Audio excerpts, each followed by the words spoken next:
Hello everyone, welcome to Parle 11th। तो मैं हूं शगुन और आपको यहाँ पे मैं करवा रही थी थर्मोडायनेमिक्स। अब थर्मोडायनेमिक्स का हम पार्ट 2 करने वाले हैं। यहीं पे हम थर्मोकेमिस्ट्री भी पढ़ लेंगे, ठीक है। और आपका सेकेंड लॉ ऑफ थर्मोडायनेमिक्स बचा हुआ है और थर्ड लॉ ऑफ थर्मोडायनेमिक्स बचा हुआ है, जिसमें हमें कुछ टर्म्स जैसे एंट्रोपी क्या होती है उसे डिस्कस करना है, गिब्स फ्री एनर्जी को डिस्कस करना है, एंथैल्पी को डिस्कस करना है, ठीक है।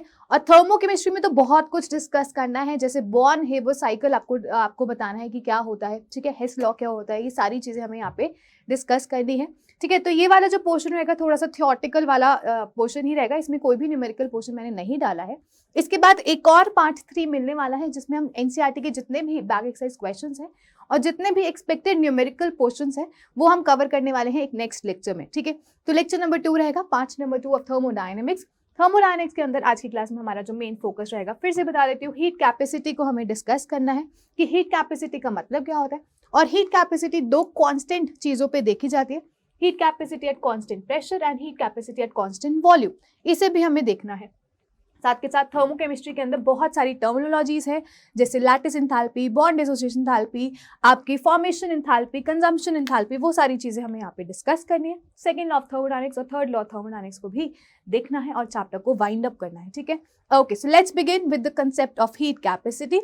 अब जो आपका हीट कैपेसिटी है वो है क्या, बेसिकली हीट कैपेसिटी को एक कांस्टेंट मतलब बेसिकली सी से रिप्रेजेंट करते हैं हीट कैपेसिटी को, ठीक है।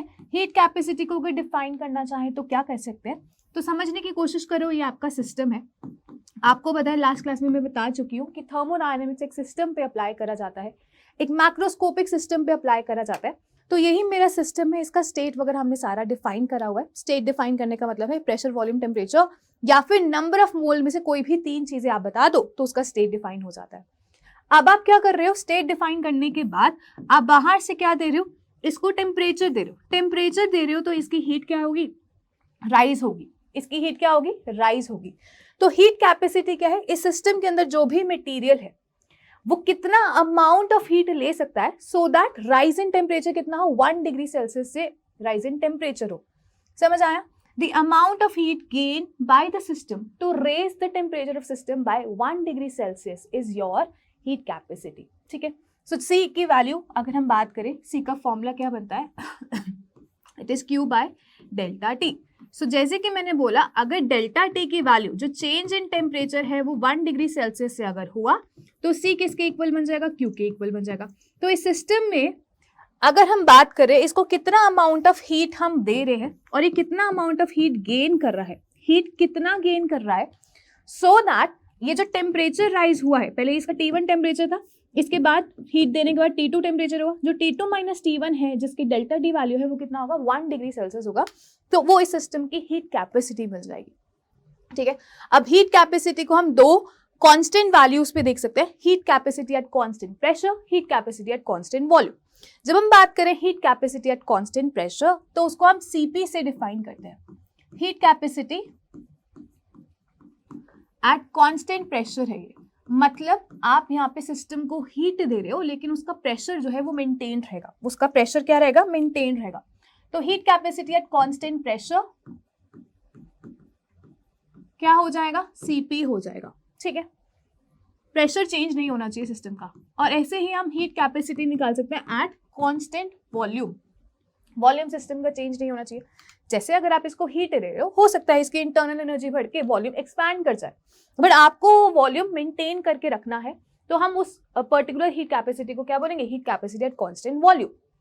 अब फॉर्मूले में अगर हम बात करें तो मैंने अभी आपको बताया सी क्या हो गया, amount of heat required to raise the temperature of system by 1 degree Celsius is your heat capacity, आपकी heat capacity है। अब heat capacity at constant pressure क्या होगा, आप कितना हीट दे रहे हो वो कांस्टेंट प्रेशर पे, heat at constant pressure to require to raise the temperature again by 1 degree Celsius. तो सीपी का ये वाला फॉर्मूला बन जाता है। अगर क्यू को आप हीट दे रहे हो एट कांस्टेंट प्रेशर तो वो आपको सीपी दे देगा। अगर यहीं पे अगर आप हीट दे रहे हो एट कांस्टेंट वॉल्यूम तो आपको वो क्या दे देगा, सीवी की वैल्यू दे देगा। और सीपी और सीवी का एक पर्टिकुलर फॉर्मूला होता है which is specifically for the ideal gas, और ये आपको लर्न करना है। सीपी माइनस सीवी किसके इक्वल होता है, एन इंटू आर के इक्वल होता है, जहाँ पे आर आपका गैस कांस्टेंट है, n क्या है, number of moles in the system. ठीक है, तो आपसे ये फॉर्मूले में पूछ सकता है Cp माइनस Cv का रिलेशनशिप आपको बना होना चाहिए। Cp minus Cv equals to NR आपका होता है। तो heat capacity at constant pressure, heat capacity at constant volume. Now इसके अंदर अगर हम फर्दर मॉडिफाई करें तो आपको पता होना चाहिए जो Qp होता है वो किसके इक्वल होता है, डेल्टा H के इक्वल होता है। ये आपको लर्न करना है। हीट एट कांस्टेंट प्रेशर किसके इक्वल होता है, डेल्टा H के इक्वल होता है। क्लियर है। तो यहाँ पे अगर मैं Qp को लिखना चाहूँ तो Qp को किस तरीके से लिख सकते हैं, Cp इंटू डेल्टा T करके लिख सकते हैं, है ना। और Qp क्या है, डेल्टा H ही तो है। तो ये एक फॉर्मूला भी आपको लर्न करना है। ठीक है, कुछ फॉर्मुलेज आपको अभी लर्न करने पड़ेंगे, अदरवाइज आप न्यूमेरिकल्स नहीं कर पाओगे। ठीक है, तो ये कुछ फॉर्मुलेज हैं जो आपको लर्न करने ही पड़ेंगे। ठीक है, सिंपल सी चीज है। अब ऐसे ही बात करते हैं Qv पे। ये Qp किसके इक्वल होता है, डेल्टा H के इक्वल। अगर आप हीट दे रहे हो और वॉल्यूम को मेंटेन करके चल रहे हो तो वो किसके इक्वल होगा, डेल्टा U के इक्वल होगा। क्लियर है। तो Qv को क्या लिख सकते हैं, यहाँ पे Qv को लिख सकते हैं Cv इंटू डेल्टा T, और Qv किसके इक्वल होता है, डेल्टा U के इक्वल होता है। तो Cv इंटू डेल्टा T आपका डेल्टा U बन जाता है। तो ये भी एक फॉर्मूला आपको याद रखना है। क्लियर हुआ सबको, समझ आ गई बात। चलें आगे। तो आपकी change in enthalpy and change in internal energy will be equals to this particular formula. ये फॉलो करेगा। This is Cp into delta T and this is Cv into delta T. इसको फॉर्मूले इसको नोट करिए, फिर आगे चलेंगे। ठीक है, कौन कौन से इंपॉर्टेंट फॉर्मूले, 1 एक ये फॉर्मूला याद रखना है, एक ये वाला फॉर्मूला याद रखना है, एक ये वाला फॉर्मूला याद रखना है, और एक 4th ये वाला, 5th ये वाला, 6th ये वाला, 7th ये वाला, और 8th फॉर्मूला ये वाला आपको लर्न रखना है। ठीक है, सारे फॉर्मूले यहाँ पे देखने। क्लियर है। इसको इसी तरीके से लर्न करोगे। जब चीजें न्यूमेरिकल्स में आएंगी तो आपको इन्हीं फॉर्मूले को यूज करके चीजें निकालनी है। ठीक है, चलिए आगे चलते हैं। इसको नोट कर लीजिए। ओके, अब हमने देख लिया कि हमारा Qv किसके इक्वल था, हीट एट कांस्टेंट वॉल्यूम किसके इक्वल था, डेल्टा U के इक्वल, और Qp किसके इक्वल था, डेल्टा H के equal. Now the point is इनको कैलकुलेट कैसे करते हैं। एक्सपेरिमेंटली किसी भी सिस्टम की हम एंथैल्पी चेंज कैसे निकालते हैं, या फिर इंटरनल एनर्जी के अंदर जो भी चेंज है वो कैसे आप निकालते हो, उसकी बात करते हैं। तो यहाँ पे कंसेप्ट आता है बॉम्ब कैलोरीमीटर का, कैलोरीमीटर का कंसेप्ट आता है। ठीक है, सो यहाँ पे एट कांस्टेंट प्रेशर आप Qp निकाल सकते हो बॉम्ब कैलोरीमीटर को यूज करके, और कांस्टेंट वॉल्यूम को भी यूज करके, कांस्टेंट वॉल्यूम मेंटेन करके भी आप हीट निकाल सकते हो। अब बॉम्ब कैलोरीमीटर जो है आपको एक्चुअली में हमें डेल्टा H की वैल्यू चाहिए होती है, बट बॉम्ब कैलोरीमीटर में आप वॉल्यूम को कांस्टेंट रख के डेल्टा U का निकाल सकते हो। बॉम्ब कैलोरीमीटर क्या होता है अभी दिखाऊंगी, बट आप उससे डेल्टा U निकाल सकते हो। ठीक है, फिर एक फॉर्मूला होता है delta H is equals to delta U plus delta NGRT। अगर इसकी डेरिवेशन आपको देखनी है तो फर्स्ट लॉ पे वापस जाना पड़ेगा। एक बार फटाफट से डेरिवेशन देख लेते हैं। बॉम्ब कैलोरीमीटर से आप डेल्टा U निकालते हो और इस फॉर्मूले में पुट करके डेल्टा H की वैल्यू निकाल सकते हो। किस तरीके से, ध्यान से देखिए। हमें पता है फर्स्ट लॉ के according delta U is equals to Q plus वॉरियर, यही हमने देखा था। अगर मैं प्रेशर कांस्टेंट रखती हूँ तो इसको मैं Qp बोल सकती हूँ, और वर्क किसके इक्वल होता है, माइनस PdV। अब ये PV equals to nRT follow करता है, तो dV को मैं क्या लिख सकती हूँ, P इंटू डेल्टा V को क्या लिख सकती हूँ, delta NG, change in NG। अगर P डेल्टा V लिखती हूँ तो इसको मैं क्या लिख सकती हूँ, change in NG RT W, ये फॉर्मूला भी लिख सकते हो। अब देखो Qp क्या है, डेल्टा H है, और W को इस तरीके से लिखो, delta U is equals to delta H, और W की जगह क्या लिख दीजिए, माइनस ऑफ डेल NGRT। अब NG क्या है मैं बताऊंगी, बट आपका फॉर्मूला देखो क्या बन जाएगा। इसको इधर ले आइए, delta H will be equals to delta U plus delta NGRT। NGRT, ठीक है। तो ये एक फॉर्मूला भी आपको लर्न करना है। आज की क्लास में बहुत सारे फॉर्मूलेज आपको लर्न करने पड़ेंगे। This is your 9th formula जो आपको लर्न करना है। ठीक है, इससे निकालते हैं। दूसरी बात, यहाँ पे डेल्टा NG क्या होता है, तो पूरी जो रिएक्शन है उसमें प्रोडक्ट के जो गैसेस रिएक्टेंट्स हैं और आपके फॉर एग्जांपल अगर मैं बात करूँ, कार्बन है, कार्बन सॉलिड ग्रेफाइट में है, ठीक है, वो O2 के साथ रिएक्ट कर रहा है, O2 गैसियस स्टेट में, और ये आपका CO2 का फॉर्म कर रहा है विच इज गैसियस स्टेट में। तो डेल्टा NG इस रिएक्शन के लिए कैसे निकालोगे, delta NG for the reaction is equals to number of moles, ये बैलेंस केमिकल इक्वेशन होनी चाहिए, number of moles of product minus number of moles of reactant but number of moles आप कौन से लोगे, गैसियस स्टेट में जो है वो ही लोगे। यहाँ पे गैसियस स्टेट में प्रोडक्ट के कितने मोल्स हैं, 1, और रिएक्टेंट के कितने मोल्स हैं, वैसे तो 2 रिएक्टेंट्स है बट गैसियस स्टेट में 1 ही मोल आपका O2 का प्रेजेंट है, तो 1 - 1 = 0 आ जाता है। इस तरीके से आप देख सकते हो, सिंपल सी चीज है। N2 + 3H2 गैसियस स्टेट में गिव्स यू 2NH3, ये भी गैसियस स्टेट में है। तो डेल्टा Ng की वैल्यू क्या हो जाएगी यहाँ पे, delta Ng will be equals to, this is gaseous state, this is also gas, this is also gas, तो 2 माइनस प्रोडक्ट में 2 मोल्स है और टोटल गैसियस स्टेट में जो रिएक्टेंट्स है वो कितने हैं, 3 + 1 4 मोल्स है। तो डेल्टा Ng की वैल्यू कितनी आ जाएगी, -2 आ जाएगी। तो ये आपको वैल्यूज निकालनी होती है। एक बार डेल्टा U आप निकाल लेते हो, मतलब heat capacity at constant volume, और ये heat capacity at constant pressure, तो आप बहुत इजीली चीजों को निकाल सकते हो। अब बॉम्ब कैलोरीमीटर क्या करता है, हमें heat capacity at constant volume को निकालने की हेल्प करता है, और यूजिंग दिस पर्टिकुलर फॉर्मूला हम आपकी एंथैल्पी भी निकाल सकते हैं सिस्टम की। ठीक है, इस तरीके से निकाला जाता है बॉम्ब कैलोरीमीटर, ये होता है। ठीक है, अभी आपको सारी चीजें यहाँ पे बताऊंगी। सो बेसिकली अगर हम बात करें बॉम्ब कैलोरीमीटर क्या होता है एक इंसुलेटेड कंटेनर होता है। ठीक है, यहाँ पे आप देख सकते हो बिल्कुल इंसुलेटिंग जैकेट आपकी ये होती है। ठीक है, अंदर ना पानी भरा होता है, यहाँ पे बकेट रखी होती है, ये हीटर्स लगे होते हैं और इग्निशन कॉइल होता है, और यहाँ पे आपका सैंपल रखा होता है और it is filled with oxygen, बिल्कुल ऑक्सीजन सैंपल रखा होता है। यहाँ पे इग्निशन वायर होती है और ये आपके कंबशन के ऊपर वर्कआउट करती है। ठीक है, एक्सेस ऑफ ऑक्सीजन के प्रेजेंस में ये रिएक्शन होती है। यहाँ पे हम क्या करते हैं, सैंपल का कंबशन करते हैं, मतलब एक्सेस ऑफ एयर में इसकी रिएक्शन करवाते हैं। ठीक है, एंड कंबशन जो रिएक्शन है it is always exothermic process, समझते जाना चीजों को। ठीक है, समझते जाना, थोड़ा सा आपको ऐसा लगेगा कि मतलब नाम सिर्फ बोले जा रही है। The reason behind that is, जब जो पार्ट ज्यादा एक्सप्लेन करने का होगा उस पर मैं कर दूंगी, you don't have to worry about that. But यहाँ से क्वेश्चन जो है न्यूमेरिकल बेसिस पे पूछे जाते हैं। ठीक है, तो वो आप भरोसा रखना, न्यूमेरिकल्स के थ्रू हम सारी चीजें करेंगे। बट जो वो बोल रही हो ना उसको बस सुनते जाना, मानते जाना, सही बोल रही हूँ। ठीक है, ओके। सो यहाँ पे क्या होगा, reaction is always exothermic, combustion reaction हमेशा क्या होती है, एक्सोथर्मिक है।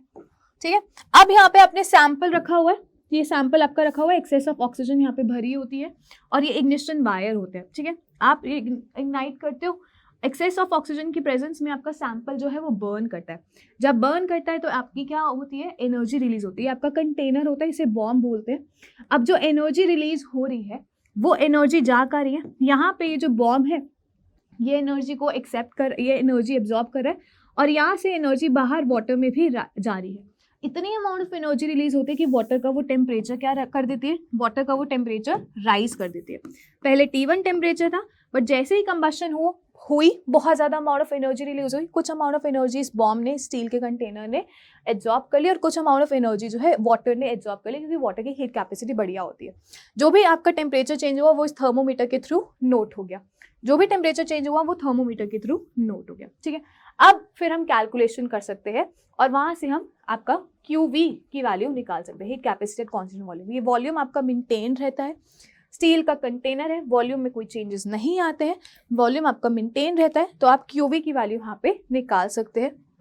ठीक है, और QV की वैल्यू कैसे निकालेंगे, CV इक्वल्स टू आपका QV into QV by delta T होता है। जो भी चेंज इन टेम्परेचर आता है वो आप CV से, ये टोटल एक्चुअली में टोटल हीट कैपेसिटी होती है of the system, into delta T से आप QV की वैल्यू निकाल सकते हैं। QV की निकल गई तो डेल्टा U की निकल गई, डेल्टा U की वैल्यू निकल गई तो आपकी यहाँ से डेल्टा H की भी वैल्यू निकल सकती है। क्लियर हुआ? तो ये बॉम्ब कैलोरीमीटर होता है। Delta at constant volume is equals to delta U equals to QV, आपको याद रखना है। क्लियर है? So energy changes associated with reactions are measured with no work done with under the constant volume. Done, चलें आगे। तो इस तरीके से बॉम्ब कैलोरीमीटर आपका वर्कआउट करता है और डेल्टा H निकालने के लिए या तो आप ये वाला अपैरेटस यूज कर सकते हो, अदरवाइज बॉम्ब कैलोरीमीटर में जो डेल्टा U की वैल्यू आती है और आपका delta H is equal to delta U plus delta NGRT जो होता है उसके फॉर्मूले में आप पुट करके डेल्टा H की भी वैल्यू निकाल सकते हैं। And you have to remember that delta H is equal to QP। ठीक है, एट कांस्टेंट प्रेशर अगर आपकी हीट का चेंज हो रहा है तो वो किसके इक्वल आएगा, आपकी एंथैल्पी के इक्वल आने वाला है। चलिए इसके बाद बात करते हैं enthalpy of a reaction. This is very important. अब हम थर्मोकेमिस्ट्री में घूम रहे हैं, ठीक है। थर्मोडायनेमिक्स और थर्मोकेमिस्ट्री में क्या डिफरेंस है, इसके मतलब इसके बारे में एक बार देख लेते हैं। तो थर्मोडायनेमिक्स में अगर आपको याद है तो थर्मोडायनेमिक्स में हम क्या करवाते थे, आपके प्रोसेसेस करवाते थे, जैसे रिवर्सिबल प्रोसेस हो गया, इरिवर्सिबल प्रोसेस हो गया, आइसोथर्मल, एडियाबैटिक प्रोसेस, ये सारी चीजें हो गई। तो थर्मोडायनेमिक्स में आप प्रोसेस करवा के उस सिस्टम के अंदर एनर्जी चेंजेस को देखते थे। बट थर्मोकेमिस्ट्री में हम बात करते हैं कि आपके यहाँ पे केमिकल रिएक्शंस होती हैं। थर्मोकेमिस्ट्री में क्या होती है, केमिकल रिएक्शंस होती है। उन केमिकल रिएक्शंस में अगर आपकी एनर्जी चेंजेस हो रही हैं, आपकी एनर्जी चेंजेस हो रही हैं, तो वो किस प्रकार की एनर्जी चेंजेस हो रही हैं उसको हम थर्मोकेमिस्ट्री के अंदर पढ़ते हैं, ठीक है। तो यहाँ पे हमें क्या डील करना पड़ता है, बहुत सारी एंथैल्पीज के साथ डील करना पड़ता है, जैसे एंथैल्पी ऑफ फॉर्मेशन हो गया, एंथैल्पी ऑफ फ्यूजन हो गया, एंथैल्पी ऑफ कंबशन हो गया, ठीक है, एंथैल्पी ऑफ एटमाइजेशन हो गया, लैटिस एंथैल्पी हो गया, एंथैल्पी ऑफ रिएक्शन हो गया, बॉन्ड डिसोसिएशन एंथैल्पी होगी। तो वो सारी चीज़ों के साथ हमें डील करना पड़ता है। तो एक अगर केमिकल रिएक्शन होती है तो वहाँ पे हम एंथैल्पी के अंदर, एक केमिकल रिएक्शन अगर हुई उसके अंदर क्या क्या एंथैल्पी के चेंजेस आए, तो वो हम बोलते हैं कि एंथैल्पी ऑफ रिएक्शन हो गई। एक रिएक्शन होते हैं, उसके अंदर कितने एनर्जी चेंजेस आ रहे हैं, वो आपकी change in enthalpy of reaction हो गई। अब आप कैसे निकालते हो change in enthalpy of reaction, तो फटाफट से एक बार देख लेते हैं। तो अगर कोई रिएक्शन है, लेटर से कि अगर मेरे पास कार्बन है और यहाँ पे कार्बन ना मैंने डायमंड के फॉर्म में लिया हुआ है, क्लियर है, कार्बन डायमंड के फॉर्म में लिया हुआ है। अगर मैं O2 के साथ आपकी रिएक्शन करवा रही हूँ तो आपको पता है एक्सेस ऑफ O2 में ये कार्बन डाइऑक्साइड में कन्वर्ट हो जाएगा। तो सिंस ये एक केमिकल रिएक्शन हुई है तो हम क्या बोलेंगे, यहाँ पे इस केमिकल रिएक्शन की क्या देखने वाले हैं, एंथैल्पी ऑफ रिएक्शन देखने वाले हैं, जिसे हम डेल्टा आर एच से भी रिप्रेजेंट कर सकते हैं या फिर डेल्टा एच आर से भी रिप्रेजेंट कर सकते हैं। तो कैसे भी करके आप रिप्रेजेंट कर सकते हो, आर एच करना चाहो तो ये कर लो या फिर एच आर करना चाहो तो ये कर लो।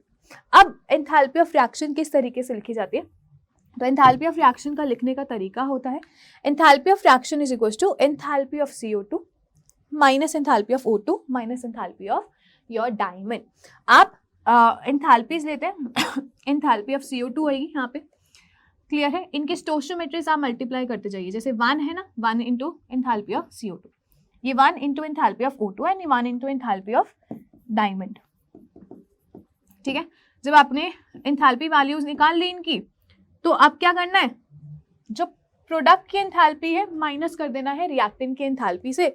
तो आपके जो भी स्टोइचियोमेट्रीज हैं प्रोडक्ट के, वो आप आगे लगाते हैं, एंथैल्पी ऑफ प्रोडक्ट्स लिखते हैं, minus stoichiometry of reactants and enthalpy of reactant, आप माइनस करके डेल्टा एच ऑफ रिएक्शन आप निकाल लेते हैं। इसके क्वेश्चंस भी हम करने वाले हैं, ठीक है। बट हम जो डील करते हैं that we deal is with your standard enthalpy. Normal enthalpy जो है, आपकी नॉर्मल एंथैल्पी किसी भी टेम्परेचर पे होती है, हमें किसी भी टेम्परेचर पे वैल्यूज नहीं लेनी, क्योंकि बहुत ज़्यादा फिर चेंजेस देखने को मिलेगा। कोई कंट्री है जो एक्सपेरिमेंट करी 25 डिग्री सेल्सियस पे, कोई कंट्री है जो एक्सपेरिमेंट करिए 50 डिग्री सेल्सियस पे, कोई कंट्री है जो एक्सपेरिमेंट करिए 30 डिग्री सेल्सियस पे, तो सबकी अलग अलग वैल्यूज आने वाली है।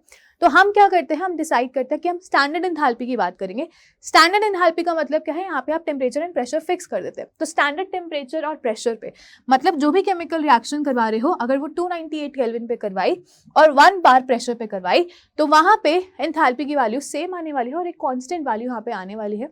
तो इसे हम बोलते हैं standard enthalpy of your reaction, ठीक है। और स्टैंडर्ड एंथैल्पी को रिप्रेजेंट अगर हमें करना होता है तो डेल्टा आर एच, अगर स्टैंडर्ड है तो नॉट लगा देते हैं, बस स्टैंडर्ड अगर होता है तो नॉट लगा देते हैं। इसका मतलब आपने टेम्परेचर एंड प्रेशर फिक्स कर दिया, कितना, 298 केल्विन, और आपका 1 बार प्रेशर पे ये रिएक्शन हो रही है। 298 केल्विन मतलब 25 डिग्री सेल्सियस, और 1 बार आपके प्रेशर पे ये रिएक्शन आपकी हो रही है, ठीक है। Enthalpy changes for a reaction, what is standard enthalpy of a reaction, जो भी एंथैल्पी चेंजेस आपकी रिएक्शन में हो रही है, ठीक है, और a reaction when all the participating substances are in their standard states, और आपका टेम्परेचर और प्रेशर कितना मेंटेन करा जाता है, 298 एंड 1 बार केल्विन आपका 1 बार मेंटेन करा जाता है। अब बात करते हैं एंथैल्पी ऑफ फ्यूजन। तो ये आपकी नॉर्मल चीज़ें हैं, जैसे आपकी कोई केमिकल रिएक्शन हुई, चाहे फेज ट्रांसफॉर्मेशन हुआ, तो जो भी एनर्जी के अंदर चेंजेस देखने को मिलेंगे वो एंथैल्पी उसकी बन जाती है, ठीक है। तो फ्यूजन का मतलब क्या है, आपका सॉलिड जो है अगर वो लिक्विड में कन्वर्ट हो रहा है ना, सॉलिड अगर लिक्विड में कन्वर्ट होगा तो ऑब्वियसली कुछ अमाउंट ऑफ एनर्जी वो लेके ही सॉलिड से लिक्विड में जाएगा। तो ये क्या बन जाएगा, एंथैल्पी ऑफ फ्यूजन बन जाएगा, एंथैल्पी ऑफ फ्यूजन बन जाएगा। क्लियर है? सॉलिड, जैसे आइस की मेल्टिंग, आइस की मेल्टिंग, तो आइस ने कितनी अमाउंट ऑफ आपकी एंथैल्पी चेंज उसके अंदर आया, ठीक है, कितनी अमाउंट ऑफ हीट एब्जॉर्ब करी एट कांस्टेंट प्रेशर, तो यहाँ पे तो वो जो चेंज होगा वो एंथैल्पी ऑफ फ्यूजन होगा। एंथैल्पी ऑफ फ्रीजिंग क्या होता है? अगर आपका लिक्विड जो है कितने अमाउंट ऑफ एनर्जी रिलीज कर रहा है। अच्छा, एंथैल्पी जो है वो नेगेटिव भी हो सकती है, वो पॉजिटिव भी हो सकती है। अब इसने एनर्जी ली होगी तो ये पॉजिटिव है, यहाँ पे लिक्विड ने एनर्जी रिलीज करी होगी फिर सॉलिड में गया होगा तो वो नेगेटिव होगा। ठीक है, तो लिक्विड ने कितनी अमाउंट ऑफ एनर्जी रिलीज करी to convert into a solid, तो इसे फ्रीजिंग प्रोसेस बोलते हैं। और जो भी चेंजेस आपके आएंगे इस केस में एनर्जी में, एंथैल्पी में, तो उसे एंथैल्पी ऑफ फ्रीजिंग बोलेंगे। क्लियर है? ऐसे ही अगर हम बात करते हैं एंथैल्पी ऑफ वेपोराइजेशन की, तो वेपोराइजेशन मतलब क्या होता है? लिक्विड जो है कितने अमाउंट ऑफ एनर्जी ले रहा है और किस में कन्वर्ट हो रहा है? गैसियस स्टेट में या फिर वेपर फेज में कन्वर्ट हो रहा है। ठीक है, तो यहाँ पे ये क्या हो जाएगा? एंथैल्पी ऑफ, जो भी आपके चेंजेस आएंगे इसे क्या बोलेंगे? एंथैल्पी ऑफ वेपोराइजेशन बोलेंगे। ऐसे ही बात करें कंडेंसेशन की, तो वेपर जो है जब लिक्विड में कन्वर्ट होता है तो कितना अमाउंट ऑफ एनर्जी इसने रिलीज करा और फिर लिक्विड में कन्वर्ट हुआ, तो ये एंथैल्पी ऑफ कंडेंसेशन हो जाएगा। ठीक है ना? चलिए, एंथैल्पी ऑफ सब्लिमेशन, जब सॉलिड जो है वो डायरेक्टली गैसेस में कन्वर्ट होता है तो कितने अमाउंट ऑफ एनर्जी इसने आपकी ऑब्टेन करी होगी या गेन करी होगी, तो वो आपको एंथैल्पी ऑफ सब्लिमेशन देने वाला है। डन? चले आगे, तो ये वाली चीज है। नाउ अभी हम थर्मोकेमिस्ट्री में पूरे अच्छे तरीके से घुसेंगे, बट थोड़ी सी हम सेकेंड लॉ थर्ड लॉ की बात कर लेते हैं, थोड़ा सा एंट्रोपी की बात कर लेते हैं। ठीक है, उसके बाद हम थर्मोडायनेमिक्स के अंदर पूरे तरीके से जाएंगे। अभी हमने एंथैल्पी डिस्कस करी है, थर्ड लॉ के लिए एंथैल्पी पता होनी चाहिए और एंट्रोपी पता होनी चाहिए। ठीक है, तो एंथैल्पी तो डिस्कस कर ली है, अब बात करते हैं एंट्रोपी की, उसके बाद सेकेंड लॉ करेंगे, उसके बाद थर्ड लॉ ऑफ थर्मोडायनेमिक्स कर लेंगे। ठीक है, तो एंट्रोपी का मतलब क्या होता है? एक सिस्टम के अंदर कितनी रैंडमनेस है, एक सिस्टम के अंदर कितनी रैंडमनेस है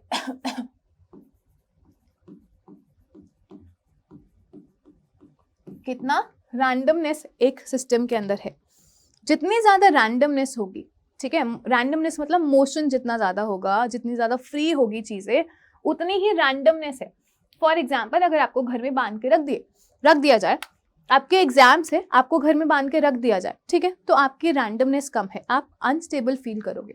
बट यहीं पे आपका एग्जाम खत्म हो गया, आपको खेलने जाना है, कूदने जाना है, जहां जाना है वहां जा रहे हो, फ्री हो बिल्कुल, तो आप में रैंडमनेस ज्यादा है, तो हम क्या बोलेंगे? आप में फ्रीडम ज्यादा है। तो आप measure of degree of freedom भी बोल सकते हो एंट्रोपी को, या फिर measure of degree of randomness भी बोल सकते हो। तो एक सिस्टम के अंदर जो आपके स्पीसीज प्रेजेंट होते हैं उसके अंदर कितना फ्रीडम है घूमने का, फिरने का, जितना भी है, तो मेजर ऑफ फ्रीडम या फिर मेजर ऑफ रैंडमनेस को क्या बोलते हैं? क्या बोलते हैं?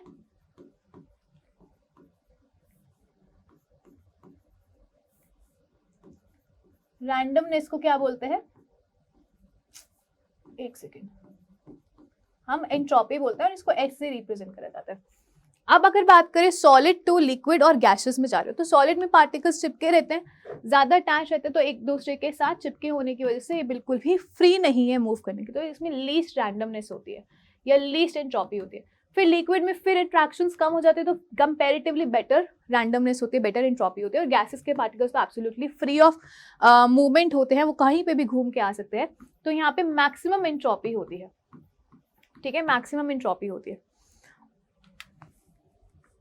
सॉलिड में ये ऑर्डर्ड स्टेट है, लिक्विड में ये डिसऑर्डर्ड स्टेट है, और आपके ये हाईली डिसऑर्डर्ड स्टेट है। जितना ज्यादा डिसऑर्डरनेस होगा उतनी ही ज्यादा रैंडमनेस यहाँ पे होने वाली है। Thermodynamic property which measures the molecular disorderness जितना मेजर करे या रैंडमनेस मेजर करे उसे हम एंट्रोपी बोलते हैं। तो ये डेफिनेशन भी आप यहाँ पे लिख सकते हो। क्लियर हुआ? चलिए, अब ना आपकी एंट्रोपी का फॉर्मूला होता है, एंट्रोपी का फॉर्मूला आपको याद रखना है, S is equal to q reversible by T. ठीक है, अब एक चीज और याद रखना, जो S है वो क्या है? एक स्टेट फंक्शन है। स्टेट फंक्शंस क्या थे? जो सिर्फ इनिशियल और फाइनल पोजीशन पे डिपेंड करते थे। S क्या है? एक स्टेट फंक्शन है। और आप बोलोगे कि मैम Q तो हमारा क्या था? एक पाथ फंक्शन था, है ना? पाथ फंक्शन था, तो इसमें क्यू आ रहा है तो ये भी पाथ फंक्शन होना चाहिए था, बट आंसर इज नो। आपका जो क्यू रिवर्सिबल है, क्यू एक पाथ फंक्शन है, लेकिन क्यू रिवर्सिबल क्या है, एक स्टेट फंक्शन है। इसके पास ज्यादा चॉइसेस नहीं है। देखो अगर मैं बात करूं, यहाँ पे सिस्टम 1 है और यहाँ पे सिस्टम 2 है, तो 1 से 2 जाने में आप बहुत सारे पाथ्स को ले सकते हो, बट यहीं पे अगर रिवर्सिबल प्रोसेस है कि यहाँ से आया और यहीं से वापस आ रहा है, तो एक ही पाथ वो फॉलो करेगा, तो वो क्या हो जाएगा, एक पर्टिकुलर फिक्स्ड पाथ वो फॉलो करेगा, वो एक स्टेट फंक्शन बन जाता है कि भाई यहीं से आना है, यहीं से जाना है, तो ही रिवर्सिबल प्रोसेस बनेगा। तो आपका क्यों रिवर्सिबल क्या बन जाता है, एक स्टेट फंक्शन बन जाता है। टेम्परेचर स्टेट फंक्शन होता ही है, तो एंट्रोपी क्या, एक स्टेट फंक्शन है, ठीक है। Entropy of the cyclic process, in fact q reversible by T आपका साइक्लिक प्रोसेस का कितना आता है, 0, और इसी को हमने बोला था डेल्टा एस, और डेल्टा एस जो है वो 0 है, और डेल्टा एस क्या बन जाता है, फिर एक स्टेट फंक्शन बन जाता है। इसको फॉर्मूले को याद रखना, delta S is equals to क्या होगा, क्यू रिवर्सिबल बाय टी, ठीक है। रिवर्सिबल हीट ही लेना है, इरिवर्सिबल हीट नहीं लेना है, क्यू रिवर्सिबल ही लगाना है, ठीक है। क्यू रिवर्सिबल मतलब एक रिवर्सिबल सिस्टम में कितने अमाउंट ऑफ हीट का एक्सचेंज हुआ है, वो आपका क्यू रिवर्सिबल है, ठीक है। तो टोटल एंट्रोपी आपके डिफरेंट प्रोसेस की क्या हो जाएगी, आपकी देखो इस सिस्टम की एंट्रोपी होती है, ठीक है, बाहर सराउंडिंग भी होती है, उनकी भी एंट्रोपी होती है, तो टोटल एंट्रोपी क्या होती है, सिस्टम प्लस सराउंडिंग की एंट्रोपी। तो delta S of total is equal to delta S of system plus surrounding. अब एक रिएक्शन को स्पॉन्टेनियस होना है, स्पॉन्टेनियस मतलब वो रिएक्शन अपने आप ही होनी है। फॉर एग्जाम्पल अगर हम बात करें, एक माउंटेन है और वाटरफॉल है, तो वाटर अपने आप ही गिर रहा है, वो एक स्पॉन्टेनियस रिएक्शन। बट यहीं पे अगर आपका वाटर टैंक ऊपर है और नीचे से पानी ऊपर चढ़ाना है ना, जब हम पानी आता है घरों में तो पानी ऊपर चढ़ाते हैं, है ना, तो पानी जब ऊपर चढ़ाते हैं तो हम मोटर का यूज करते हैं। तो जो रिएक्शंस अपने आप होती हैं विदाउट गिविंग एनर्जी, अपने आप ही वो होना चाहते हैं, तो स्पॉन्टेनियस एनर्जीज होती है, स्पॉन्टेनियस रिएक्शंस होती है, ठीक है। स्पॉन्टेनियस का मतलब अपने आप ही होगी, क्लियर है। तो ऊपर से वाटरफॉल में अगर पानी का ऊपर से नीचे गिरना एक स्पॉन्टेनियस प्रोसेस है, बट नीचे से पानी को ऊपर चढ़ाना उसके लिए हमें एक एक्स्ट्रा वर्क करना पड़ेगा, वो मोटर के थ्रू करा जाता है, और वहां पे आपको एनर्जी देनी पड़ रही है, तो एक नॉन स्पॉन्टेनियस वर्क है, क्योंकि एनर्जी देकर आप रिएक्शन करवा रहे हो। जहां पे बिना एनर्जी दे ही रिएक्शन हो जाते हैं तो वो स्पॉन्टेनियस प्रोसेस होता है। तो आपकी केमिकल रिएक्शन स्पॉन्टेनियस तभी होगी, it was found that second law के टाइम पे इट वाज फाउंड दैट जितनी भी केमिकल रिएक्शंस हो रही थी, this is not always true, but maximum cases पे अगर आपका total entropy of a system is greater than 0, मतलब पॉजिटिव वैल्यू आ रही है, तो वो रिएक्शंस अपने आप हो रही है, वो एक स्पॉन्टेनियस प्रोसेस है। बट अगर आपकी total energy of the system, total entropy of system is less than 0, मतलब वो नेगेटिव आ रही है, तो रिएक्शन क्या है, नॉन स्पॉन्टेनियस प्रोसेस है। और अगर entropy of the system become 0, तो वो एक इक्विलिब्रियम अचीव कर लेते हैं। ये कंडीशंस आपको याद रखनी है। For a system to be spontaneous, the entropy, जो change in entropy हुई है, वो कितना आना चाहिए, पॉजिटिव आना चाहिए, ग्रेटर दैन 0 आना चाहिए। अगर नहीं हो रही तो इसका मतलब एंट्रोपी नेगेटिव है, और अगर 0 है तो रिएक्शन इक्विलिब्रियम पे है। ये सेकेंड लॉ के टाइम पे पाया गया था, बट कुछ और भी चीजें बाद में डिस्कवर हुई। तो पहले हम एंट्रोपी को क्या कंसिडर कर रहे थे, एक स्पॉन्टेनिटी क्राइटेरिया कंसिडर करके चल रहे थे, मतलब हम इसको एक स्पॉन्टेनिटी वैल्यू कैलकुलेट करके चल रहे थे कि भाई इससे हम बता सकते हैं कि ये कोई भी रिएक्शन होगी या नहीं होगी। For example A to B है, मुझे नहीं पता ये रिएक्शन होगी या नहीं होगी, तो मैं B और A का एंट्रोपी ले लेती हूँ, सिस्टम में चेंज इन एंट्रोपी निकाल लेती हूँ। अगर वो ग्रेटर दैन 0 है तो मैं बोल देती हूँ हो जाएगी, अगर नहीं हो रही या लेस दैन 0 है तो मैं क्या बोलूँगी कि नहीं होगी, है ना। ये हमने स्पॉन्टेनिटी क्राइटेरिया निकाल लिया था। बट अभी मैं आपको कुछ एग्जाम्पल्स दिखाऊंगी, वहां पे कुछ रिएक्शंस थी जहाँ पे एंट्रोपी आपकी नेगेटिव थी, बट स्टिल वो अपने आप ही हो रही थी। फिर एंट्रोपी को हटा के एक नया वेरिएबल लेके आए थे जिसे हम गिब्स फ्री एनर्जी बोलते हैं। फाइनली गिब्स फ्री एनर्जी को हम स्पॉन्टेनिटी क्राइटेरिया मान के चलते हैं कि एक रिएक्शन में गिब्स फ्री एनर्जी नेगेटिव होगी तो ही हम बोलेंगे कि ये रिएक्शन स्पॉन्टेनियस होगी, ठीक है। उसको हम फर्दर डिस्कस करेंगे, बट पहले जब सेकेंड लॉ की बात हो रही थी तो सेकेंड लॉ में एंट्रोपी को स्पॉन्टेनिटी का क्राइटेरिया मान लिया था कि चेंज इन एंट्रोपी अगर आपका पॉजिटिव होगा तो रिएक्शन स्पॉन्टेनियस होगी, अगर नेगेटिव होगा तो नॉन स्पॉन्टेनियस, 0 होगा तो इक्विलिब्रियम, ठीक है। और आपको याद रखना है रैंडमनेस भरनी चाहिए। आपका एंट्रोपी कब पॉजिटिव होती है, एंट्रोपी तब पॉजिटिव होती है जब सिस्टम के अंदर रैंडमनेस बढ़ रही है रैंडमनेस बढ़ रही है ना। फॉर एग्जाम्पल अगर लिक्विड है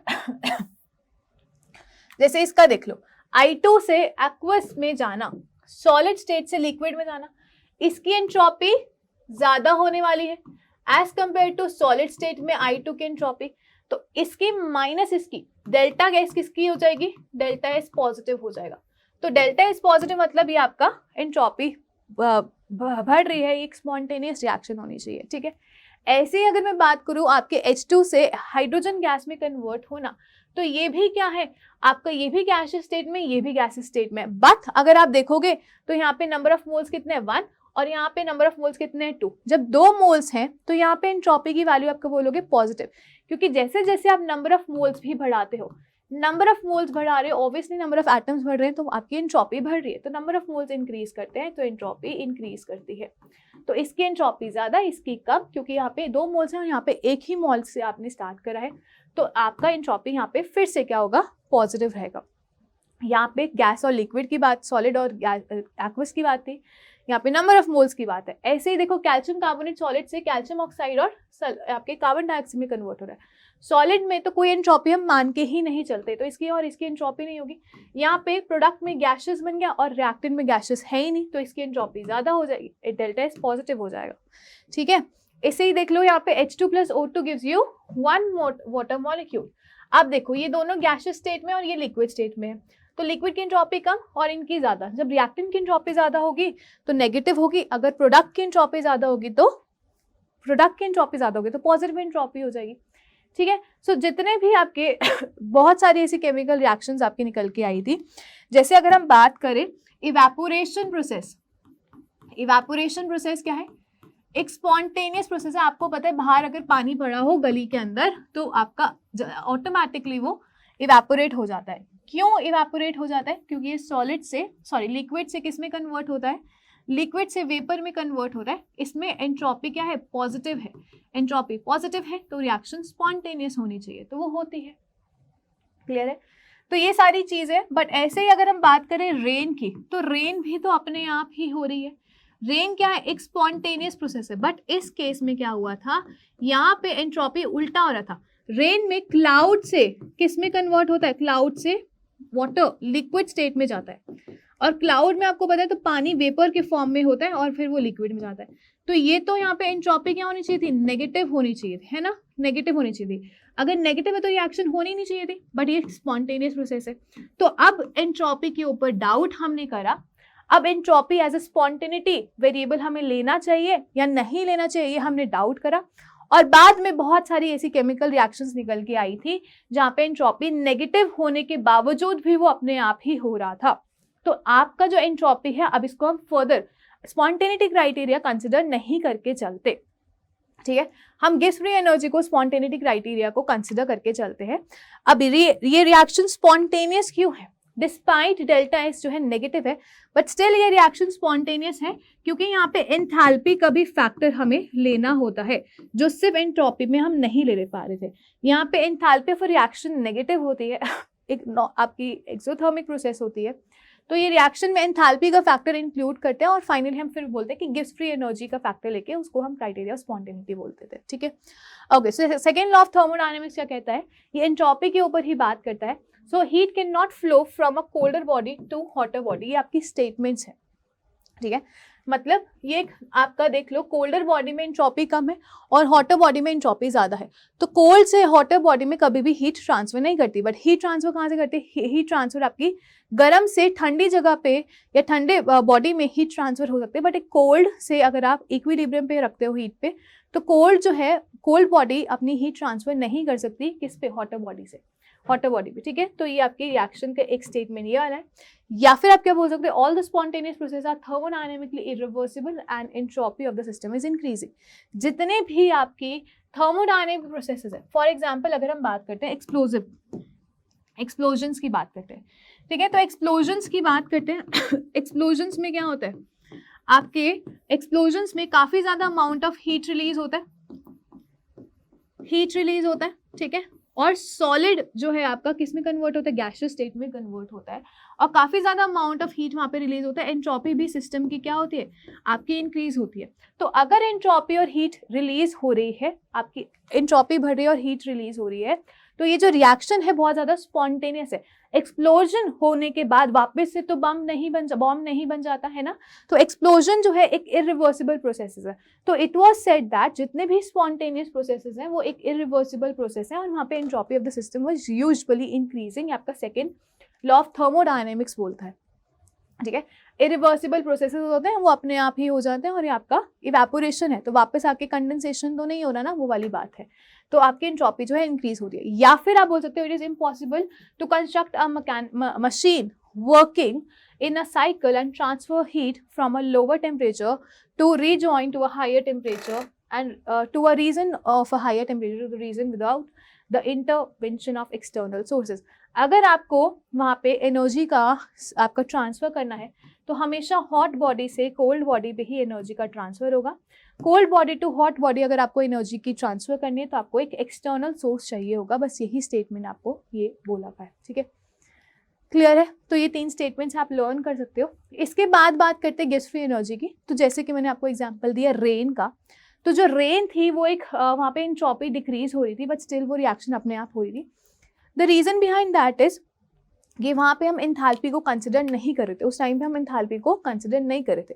तो अब क्या हुआ, एंथैल्पी को हमें कंसिडर करना है और एंट्रोपी को भी कंसिडर करना है, और फिर एक नया वेरिएबल बनाया गया था और वो बोला गया था कि वो आपका क्राइटेरिया डिसाइड करेगा, स्पॉन्टेनिटी का क्राइटेरिया डिसाइड करेगा, ठीक है।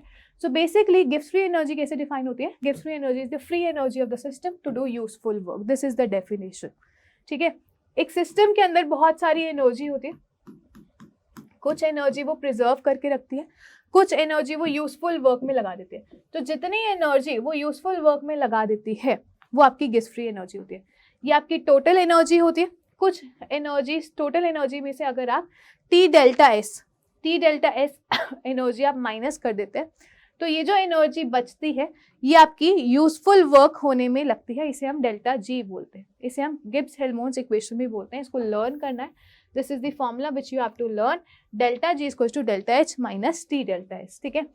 और अगर मैं बात करूँ एंट्रोपी की, यूनिट्स की रह गई हमारी, ठीक है। तो एंट्रोपी की यूनिट क्या होती है? क्यू रिवर्सिबल बाई टी, है ना।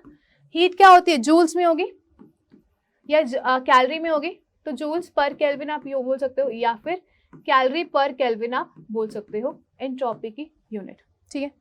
ये वाली बात है। और आपकी जो एंथैल्पी है वो किस में होगी? जूल्स में होगी। तो अगर आप टी डेल्टा एस कर देते हो तो क्यू रिवर्सिबल वो भी किस में आता है? जूल्स में आता है। तो आपकी जो गिब्स फ्री एनर्जी है वो भी आपकी जूल्स या कैलोरी में आएगी, मतलब इनके अंदर क्या होगी? एनर्जी की यूनिट्स होंगी, ठीक है। This is the formula which you have to remember. Third law का मैथमेटिकल एक्सप्रेशन है delta G equals to delta H minus T delta S. Okay, अब यहाँ पे देख सकते हो relationship between delta G and total S. Total S कितना होगा? एंट्रोपी, जो टोटल एंट्रोपी है और डेल्टा जी के बीच में छोटा सा रिलेशनशिप है, उसको हम देख लेते हैं। तो अभी हमने पढ़ा जो entropy, total entropy of system is equals to total entropy of surrounding plus system, ठीक है। टोटल एंट्रोपी जो आपकी सिस्टम उसकी है, जिसके ऊपर आप स्टडी कर रहे हो, वो किसके इक्विवेलेंट है? Total entropy of system plus total entropy of surrounding. अब कांस्टेंट टेम्परेचर एंड प्रेशर पे हम जानते हैं तो क्यूपी किसके इक्वल होगा? QP of a surrounding will be equal to minus QP of a system, and QP की वैल्यू किसकी होती है? डेल्टा एच की इक्वल होती है, ठीक है। अगर आप टेम्परेचर एंड प्रेशर मेंटेन करके रखते हैं, ठीक है, तो सिस्टम का जो क्यूपी होगा उसको बैलेंस आउट करने के लिए आपके सराउंडिंग में माइनस क्यूपी सराउंडिंग लगेगा, या फिर QP of surrounding is equal to minus QP of system to maintain the temperature and pressure, ठीक है। तो कांस्टेंट टेम्परेचर एंड प्रेशर पे हम क्या बोल सकते हैं? QP of surrounding is equal to minus QP of system. अब क्यूपी क्या है? Heat at constant pressure is equal to enthalpy, तो ये आपको याद रखना है। इसके बाद डेल्टा एस हम जानते हैं, डेल्टा एस उसको क्यू रिवर्सिबल बाय टी हमने पढ़ा था, क्लियर है। अब देखो डेल्टा एस ऑफ सराउंडिंग किसके इक्वल हो जाएगा? QP of surrounding by T, जिसको हम minus of delta H, QP को क्या लिख सकते हैं? Minus of delta H by system by T लिख सकते हैं। क्लियर हो रहा है? कुछ भी नहीं करा, डेल्टा एस आपने सिस्टम इसमें वैल्यूज पुट करेंगे, टोटल एनर्जी और गिब्स फ्री एनर्जी की वैल्यू हमें निकालनी है। तो डेल्टा एस क्या है? क्यू रिवर्सिबल बाय टी, ठीक है, ये अभी पढ़ा होगा। Surrounding will be equal to QP of surrounding by T. QP of surrounding को हम minus QP of system which is equal to minus delta H of system by T करके आप लिख सकते हो। अब देखो डेल्टा एस ऑफ टोटल लिखोगे, surrounding plus system plus surrounding लिखोगे, सिस्टम को एज इट इज रहने दो, सराउंडिंग को क्या लिख सकते हो? Delta H minus delta H of system by T, ये आपने लिख दिया, ठीक है। इसमें टी आप मल्टीप्लाई कर दो, पूरी तरफ ले जाओ, तो T of delta H total, ये टी इसके साथ मल्टीप्लाई होगा, T of delta H of system minus delta H of system आ जाएगा। ठीक है, आपको डेल्टा एच सिस्टम पता है, हमने देखा था delta G equal to delta H minus T delta S, यही हमने देखा था। तो यहाँ पे अब नेगेटिव साइन कॉमन ले लो, तो minus T delta S total is equal to minus T delta S system plus delta H of system. Clear है, ये आपने लिख लिया, क्लियर है। और delta G equal to delta H minus T delta S हो गया। तो इस तरीके को, इसको आगे लिख दो और ये पीछे लिख दो, तो आपका ये माइनस टी डेल्टा एस के इक्विवेलेंट ही आ जाएगा। Delta G equal to minus T delta S, delta H minus T delta S के मतलब ये आपका इसके इक्विवेलेंट है। आप यहाँ पे देख सकते हो delta G equal to minus T delta S total आ जाएगा। समझ आया, ये कुछ भी नहीं है, आपने ये इधर ट्रांसफर करा, नेगेटिव साइन ट्रांसफर करें। ये delta H minus T delta S किसका इक्विवेलेंट है, डेल्टा जी के ही तो इक्विवेलेंट है। तो डेल्टा जी और टोटल एंट्रोपी में क्या आपका आ जाएगा relationship, delta G equals to minus T delta S total के इक्विवेलेंट आ जाएगा।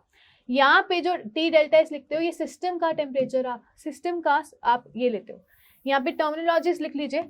डेल्टा जी जो है हम सिस्टम की निकाल रहे हैं, है ना, और डेल्टा एच किसके निकाल रहे हैं, ये भी आप सिस्टम की ही निकालते हो, डेल्टा एच भी सिस्टम की निकालते हो। माइनस टी, अभी टेम्परेचर ना सराउंडिंग का लिया जाता है, और ये टी डेल्टा एस ये सिस्टम का लिया जाता है। अपने को डेल्टा जी और डेल्टा एस टोटल में रिलेशनशिप निकालना था, तो ये बन के आया। क्लियर है। और यहाँ पे अब हम साइन कन्वेंशंस की बात करते हैं। तो आपका एंट्रोपी हमने फैक्टर देखा था एंट्रोपी का फैक्टर देखा था, जब आपका डेल्टा एस पॉजिटिव था तो आपका डेल्टा जी क्या होने वाला है, नेगेटिव होने वाला है। समझ आ रही है बात, तो ये स्पॉन्टेनियस हो जाएगा। नॉन स्पॉन्टेनियस के लिए डेल्टा एस आपका नेगेटिव था, लेस देन 0, नेगेटिव और बाहर भी नेगेटिव है, नेगेटिव नेगेटिव पॉजिटिव बन जाएगा, तो रिएक्शन नॉन स्पॉन्टेनियस हो जाती है। इक्विलिब्रियम था तो डेल्टा एस 0, तो ये डेल्टा जी भी 0 आ जाएगा। क्लियर है। ये जो हमने बात करी थी ये हमने पूरा टोटल निकाला था।